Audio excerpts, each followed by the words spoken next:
сөздер қосылып президентов Республики Казахстан.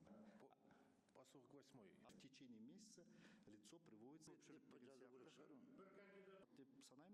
Жалпы но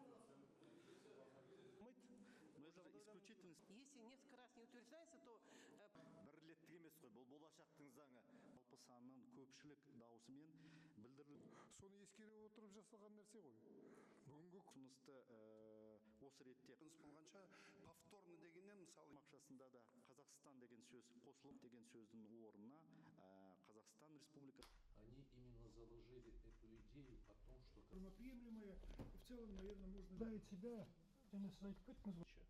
потому что при принятии Конституции и вот эта формулировка тоже режимов, вот так они говорят. Когда говорят, существует в мире не абсолютно. Да, и улицу получается фактически, но тем не менее.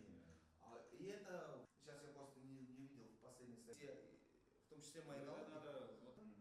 Написать, что